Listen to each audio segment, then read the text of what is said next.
Caçadores de Mistérios. –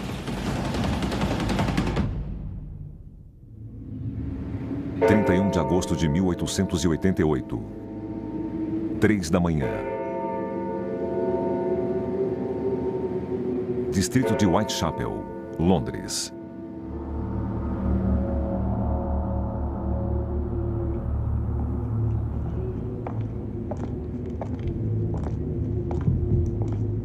Uma mulher sozinha anda pela rua.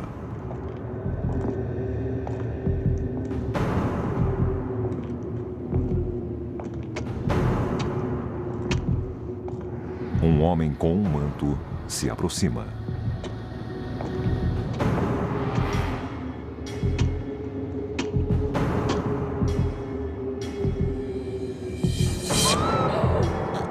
O atacante a sufoca e depois puxa uma faca de 30 centímetros.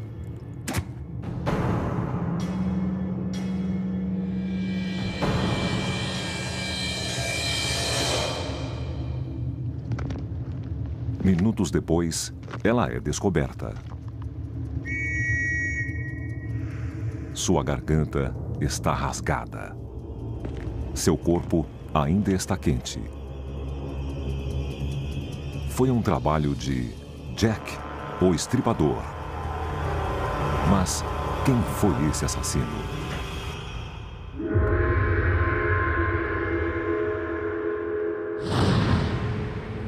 Jack, o Estripador.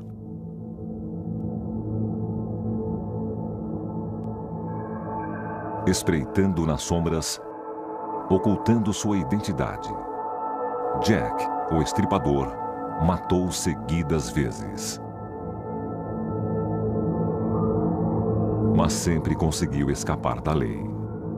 O serial killer mais famoso do mundo rondou as ruas de Londres durante 3 meses no final do século XIX, matando no mínimo 5 mulheres, ou até mesmo 11. O assassino levava os órgãos das vítimas como troféus. Provavelmente a polícia procurava alguém com conhecimentos anatômicos e habilidade cirúrgica. Essas técnicas eram necessárias para que ele atacasse à noite e removesse órgãos.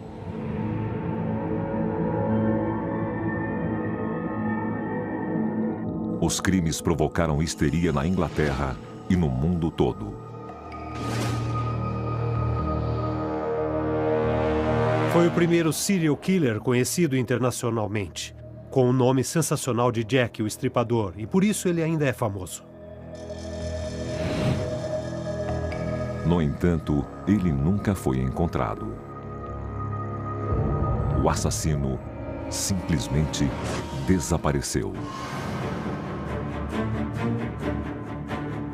Agora, o Caçadores de Mistérios irá até os becos de Londres para investigar o caso.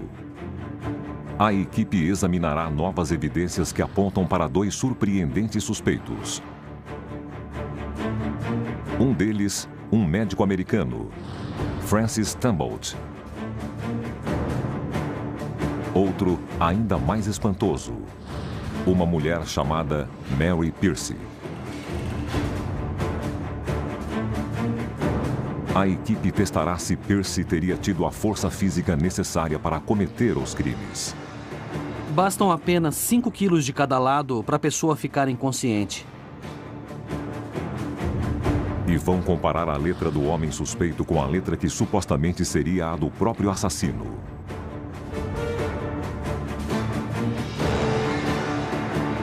Eles vão testar uma teoria sobre a provável rota de fuga do criminoso e traçarão um perfil psicológico com o qual compararão as evidências relativas a cada suspeito.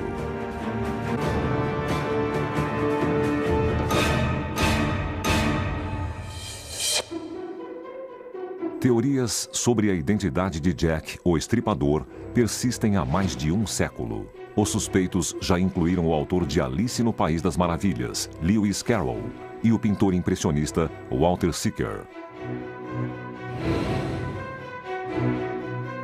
Mais bizarro ainda foi o boato de que a família real estava envolvida. O príncipe Albert Victor, neto da rainha Vitória, frequentava o bairro decadente onde os assassinatos ocorreram. Segundo os boatos, Albert teve um filho com uma moradora e a rainha mandou silenciar todas as mulheres que conheciam a criança. Mas, segundo a mais nova teoria, Jack, o estripador, nem sequer era um homem. Sempre houve teorias, desde quando os crimes foram cometidos, de que não era um Jack o estripador, mas uma Jill a estripadora. Houve sugestões e todo tipo de teorias malucas, mas a polícia nunca considerou que tivesse sido uma mulher. Mas em 2006, um especialista australiano em DNA testou a saliva encontrada em uma carta que teria sido escrita por Jack, o estripador. O resultado sugeria que a pessoa que selou a carta era uma mulher. E a equipe está seguindo a pista revelada por esse teste. Brent Turvey está decidido a identificar o criminoso. Ele é um grande especialista em perfis, cujos métodos são usados para treinar agentes do FBI. A missão da vida de Stuart Evans é descobrir a identidade do criminoso. Ex-policial, o inglês é um especialista no caso. A nova suspeita, Mary Pierce, foi executada em 1890 pelo assassinato da mulher e filho de seu amante. O modo de matar a mulher foi especialmente brutal. A senhora Pierce cortou a garganta da mulher de modo muito profundo, quase cortou sua cabeça. Na prisão, Pierce escreveu cartas para a família fornecendo pistas de sua personalidade. Aqui temos relatórios do julgamento da senhora Pierce. Ela escreveu cartas e, graças a elas, podemos saber como pensava.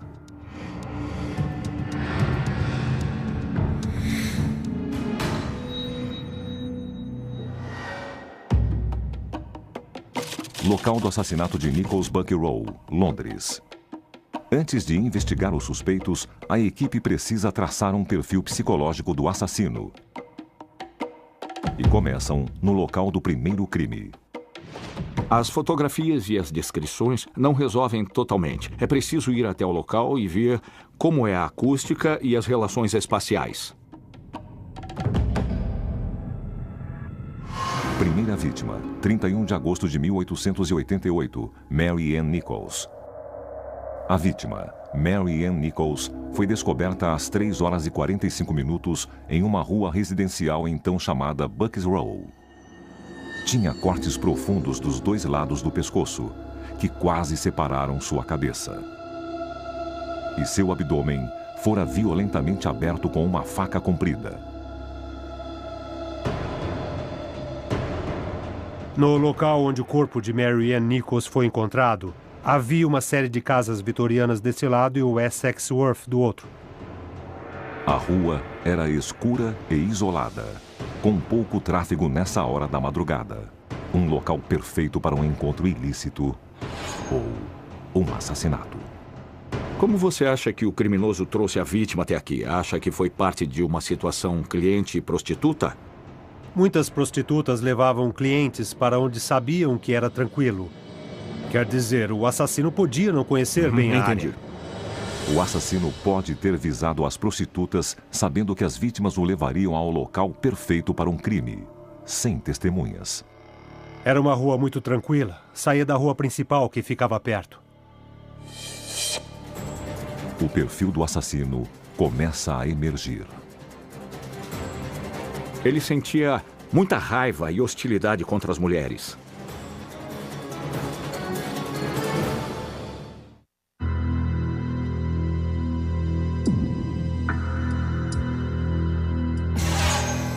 Caçadores de Mistérios está investigando a identidade de um dos assassinos mais famosos de todos os tempos, Jack, o Estripador.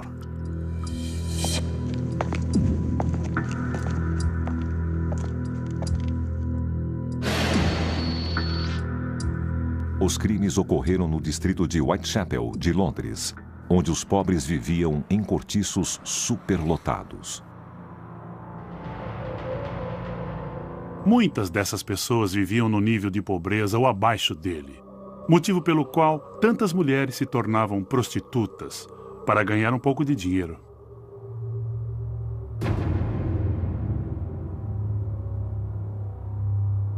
O pânico tomou conta do bairro quando mulheres começaram a ser mortas nas ruas. Os jornais londrinos alimentavam a histeria competindo para publicar os detalhes mais chocantes dos crimes e do possível assassino. Houve muito sensacionalismo em torno do caso.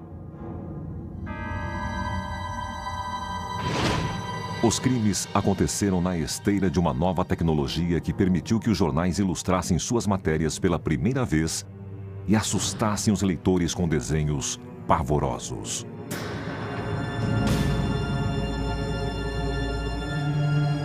A imagem de Jack, o Estripador, foi explorada pela imprensa. Foi o crime mais sensacional da época.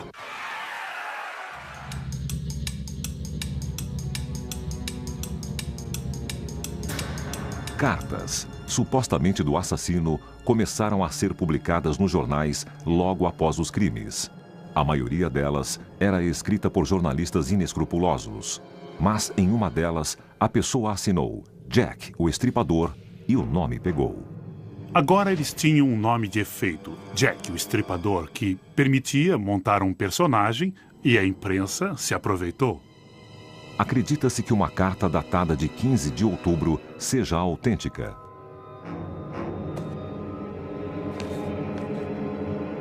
Foi enviada a um grupo de cidadãos que patrulhava as ruas, acompanhada de um rinho humano em uma caixa.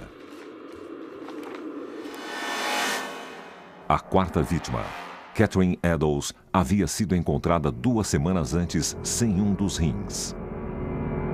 O assassino tirou o rim esquerdo e o útero da mulher. O modo como as vítimas foram mortas é importante para traçar o perfil do criminoso. Se ela estava deitada no chão, imagino que o jeito mais fácil teria sido cortar a garganta com a faca assim e depois fazer o outro corte. Depois, ele extraía os órgãos. Segunda vítima, 8 de setembro de 1888, Annie Chapman. Foi assim que o corpo de Annie Chapman foi encontrado. Ela foi horrivelmente mutilada. A faca entrou tão fundo na garganta que atingiu o osso. E ela foi mutilada na região do abdômen. O assassino removeu o útero, o que foi uma novidade. Bom, então nesse caso nós temos não só evisceração, mas remoção de órgãos. E um dos traços mais marcantes desses crimes é o ataque direto à sexualidade. Ele atacou diretamente os órgãos sexuais. Não foi um acidente. Era fazendo isso que o assassino gastava muito mais tempo. Para isso, ele precisava de uma faca especial e o historiador Donald Rumbelow descobriu a possível arma do crime. Segundo o relatório da autópsia, a faca que teria sido usada em vítimas como Chapman e Eddowes teria sido uma faca comprida e reta, muito afiada. E este é o tipo de faca que penetrou a garganta até as vértebras, porque em 2 casos, Jack quase separou a cabeça. Não pode ter sido uma navalha ou uma faca menor. Amputar. É uma faca própria para amputar. Uma faca que cortava tecidos rapidamente. Entrava, fazia o serviço e saía. O uso de uma faca cirúrgica é uma pista para identificar o assassino. Uma crença popular sobre Jack, o Estripador, que começou em 1888 e chegou até hoje, é de que ele devia ter conhecimentos médicos. Mas são mutilações muito grosseiras e podem ter sido feitas por qualquer um com conhecimento básico de anatomia. O principal suspeito da equipe, o americano Francis Tumbolt, tinha o conhecimento médico necessário. Ele afirmava ter um diploma de medicina, provavelmente falso, mas certamente era conhecido como um curandeiro ou um charlatão. Tumbolt nunca foi apontado publicamente como suspeito, mas a carta de um oficial da Scotland Yard, recentemente descoberta, afirma que ele era suspeito pelos crimes.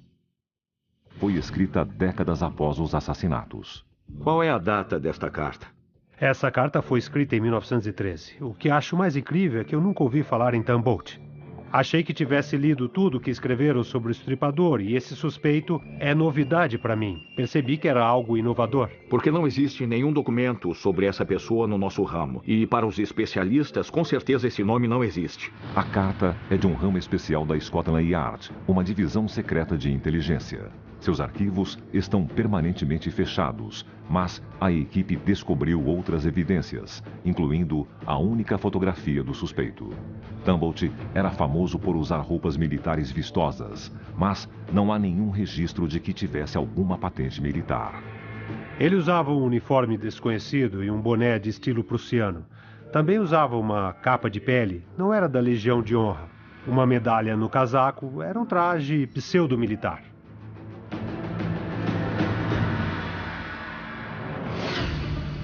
Tumbolt começou cedo a carreira de vigarista.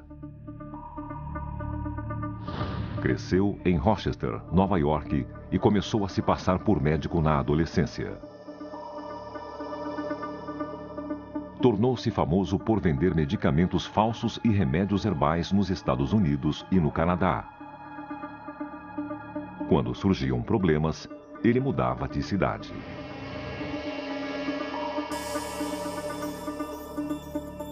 Indícios mostram que ele viajou para a Inglaterra em junho de 1888. Na época dos crimes, ele morava em Londres.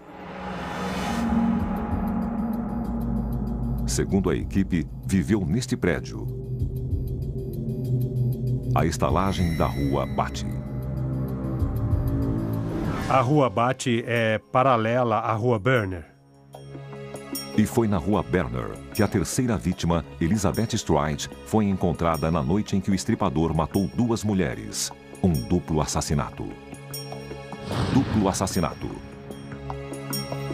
No número 22 da Rua Batty, havia um hóspede americano que desapareceu após o duplo assassinato.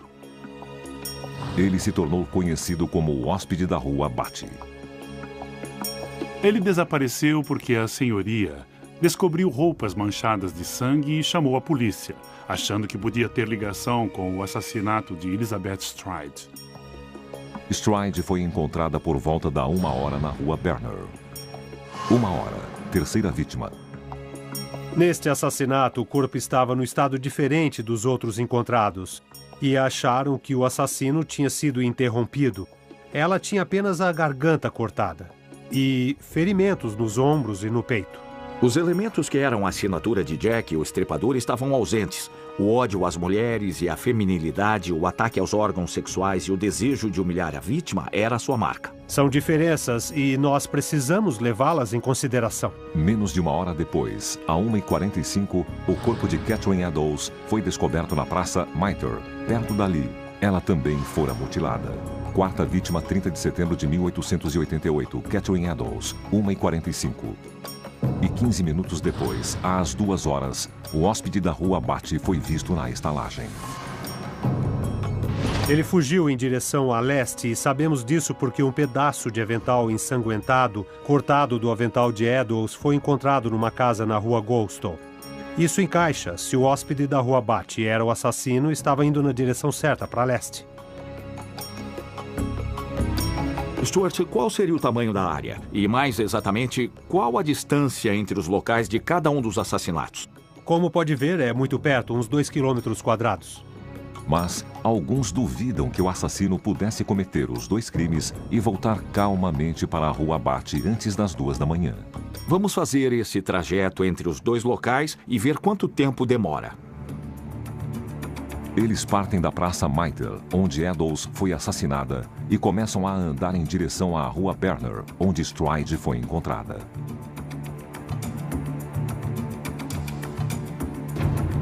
E aqui é a Rua Goldstone, onde o avental foi deixado. Aquele prédio já existia na época? Isso, era esse prédio mesmo na época. Foi exatamente na porta daquela loja que o estripador deixou o pedaço de avental ensanguentado. Esse é o mesmo prédio e a mesma porta.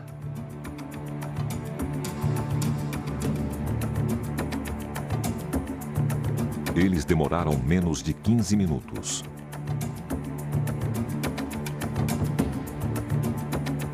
Mesmo com o tráfego das ruas modernas, o assassino teria podido deixar o local do segundo crime e chegar à Rua Batty às 2 horas. O número 22 da Rua Batty, onde ficava a estalagem, era bem aqui. E havia uma passagem aqui que levava direto à Rua Berner. Há vários caminhos daqui até a Praça Mitre. Mas sabemos que o assassino foi para leste, da Praça Mitre para Whitechapel. Ele deve ter vindo pelas ruas secundárias. Se Jack, o estripador, também era o hóspede da Rua Bate, é perfeitamente possível que ele tenha feito a distância entre a Praça Mitre e este local em 15 minutos. Nunca ninguém soube a identidade do hóspede, mas Evans encontrou outra pista. Eu estudei as histórias sobre o hóspede da Rua Bate para tentar descobrir se havia alguma descrição desse personagem. E então eu encontrei um artigo posterior ao incidente dizendo que um homem havia sido preso por suspeita de ser o hóspede da Rua Bate e ele era americano. E o motivo da prisão pode ser uma pista para conhecer o caráter do suspeito. Ele foi acusado de comportamento indecente.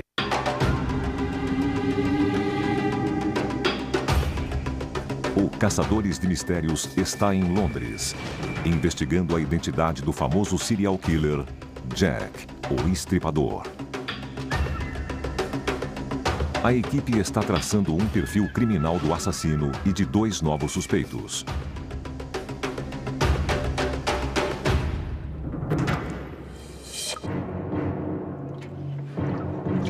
O médico americano Francis Tumbolt foi preso em 7 de novembro de 1888 pela polícia de Londres, pouco antes do último crime. Mas a acusação não era de assassinato, mas de comportamento indecente.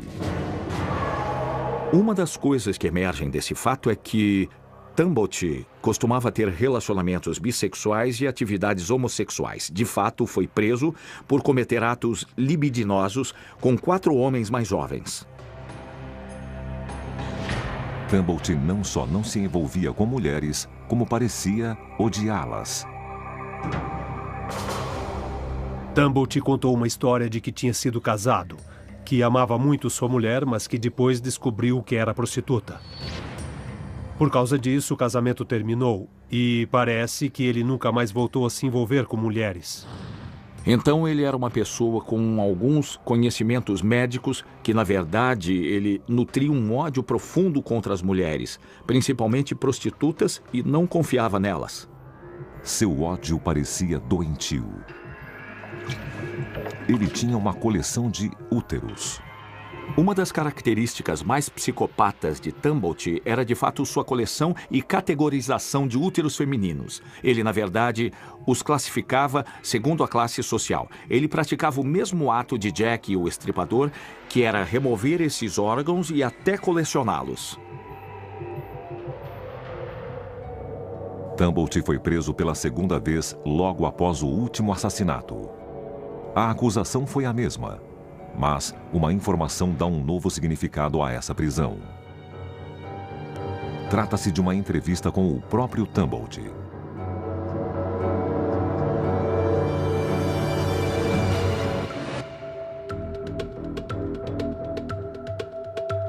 O mais interessante sobre esse artigo é uma entrevista com Tumbolt em janeiro de 1889. Ele admite que esteve em Whitechapel e que foi preso como suspeito pelos assassinatos. Isso coloca no bairro no auge dos assassinatos. Claro que ele não admite ser o Jack, o Estripador, mas admite que foi preso por ser suspeito desses crimes. Mas eles não tinham nenhuma prova concreta para mantê-lo preso. Não tinham nada sólido. Tentaram pensar num modo de impedir que se safasse e então o acusaram de comportamento indecente. O fato de ele ter sido um suspeito ficou lacrado nos arquivos policiais durante mais de um século. Claro que nada disso prova que Tumbolt era o Estripador, mas é uma boa evidência de apoio e certamente todos esses elementos que descobrimos o tornam um suspeito genuíno. Tumbolt foi solto sob fiança em 16 de novembro e imediatamente fugiu para os Estados Unidos com um nome falso, Frank Townsend. Ele mudou de nome e entrou no navio. Há todas as indicações de alguém que tenta fugir, que tenta se esconder, que não quer ser descoberto e incomodado e quer continuar a fazer o que fazia. Ainda que isso não prove sua culpa, certamente mostra que não queria ser encontrado e a sua preocupação com isso. Há poucos indícios de seu paradeiro nos Estados Unidos. até que em 1903, um jornal relatou sua morte em St. Louis, devido a uma doença cardíaca. Existem várias outras coisas que, com base no seu passado, no perfil do assassino que você traçou, que me intrigam e indicam que precisamos examinar isso bem melhor. Os policiais que investigaram os crimes ignoraram os boatos de que o assassino podia ser uma mulher. Desde que os assassinatos foram cometidos por Jack, surgiram teorias desde essa época de que não era um Jack o estripador, mas sim uma Jill a estripadora. Talvez uma parteira, uma mulher que fazia abortos ou uma mulher que tinha raiva de prostitutas, algo assim. Havia essas teorias. Houve sugestões e todo tipo de teorias malucas enviadas por cartas à polícia. Mas a polícia nunca considerou que pudesse ser uma mulher. Nunca houve uma teoria séria nesse sentido.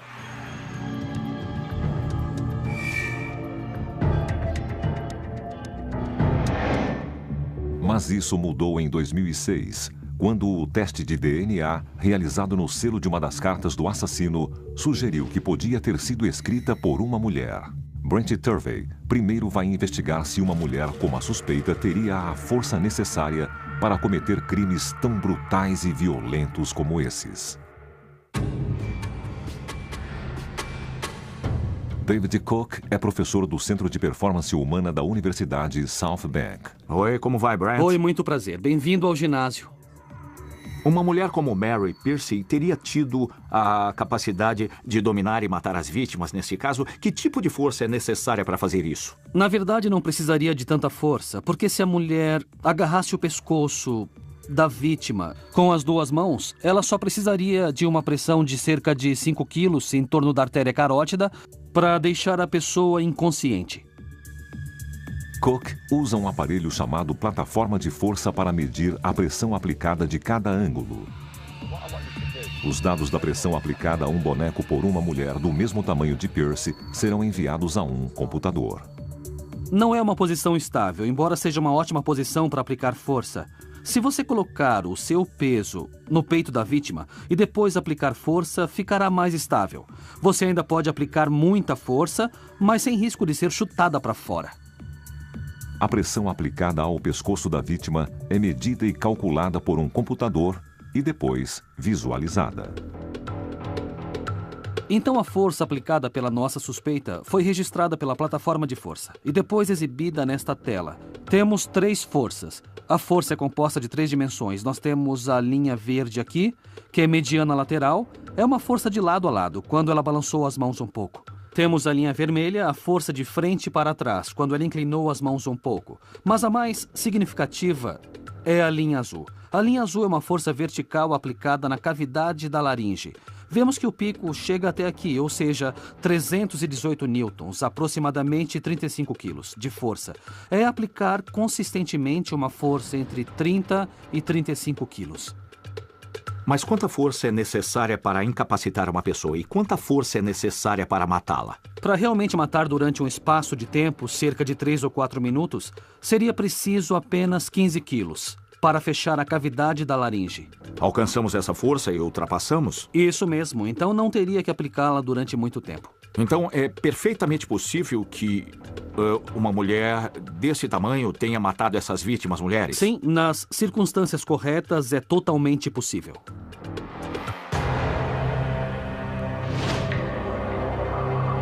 Os 2 horrendos assassinatos cometidos por Mary Pierce.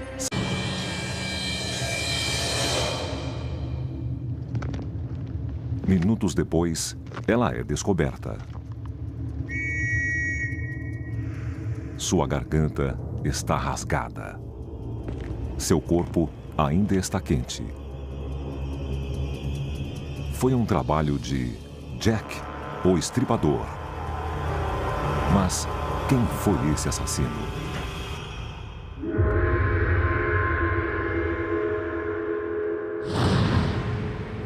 Jack, o estripador.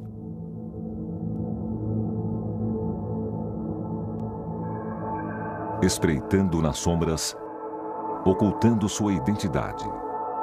Jack, o estripador, matou seguidas vezes. mas sempre conseguiu escapar da lei.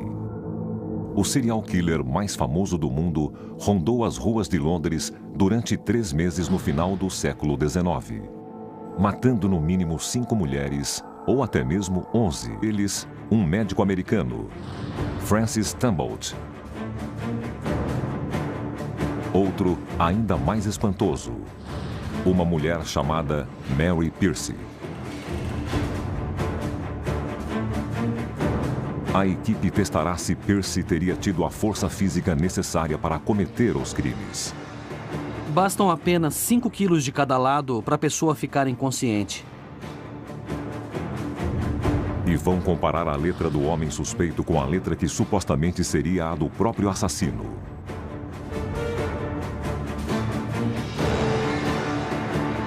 Eles vão testar uma teoria sobre a provável rota de fuga do criminoso e traçarão um perfil psicológico com o qual compararão as evidências relativas a cada suspeito.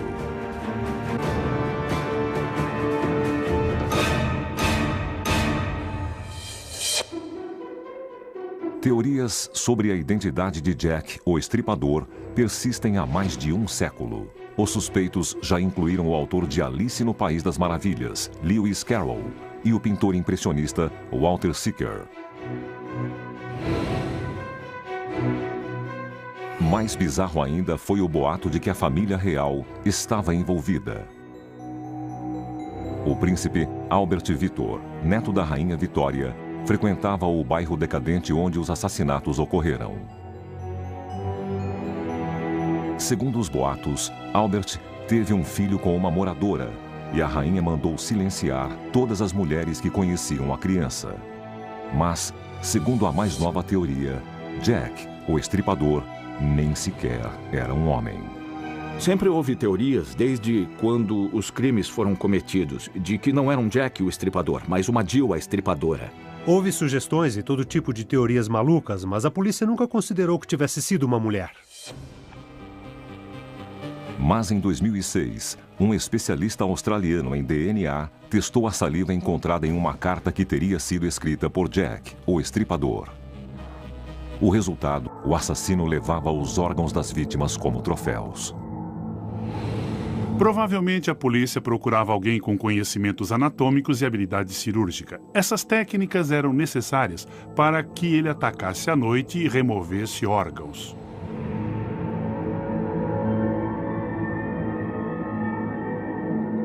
Os crimes provocaram histeria na Inglaterra e no mundo todo. Foi o primeiro serial killer conhecido internacionalmente, com o nome sensacional de Jack, o Estripador, e por isso ele ainda é famoso. No entanto, ele nunca foi encontrado. O assassino simplesmente desapareceu. Agora, o Caçadores de Mistérios irá até os becos de Londres para investigar o caso.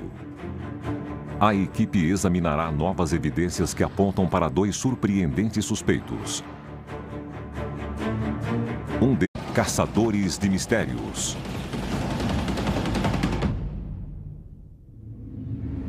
– 31 de agosto de 1888. 3 da manhã.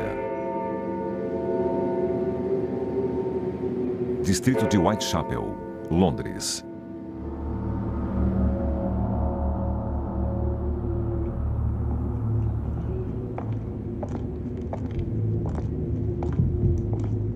Uma mulher sozinha anda pela rua.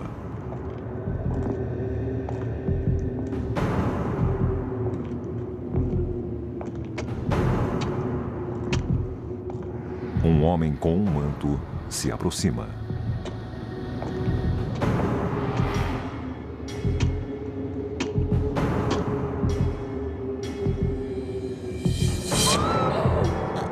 O atacante a sufoca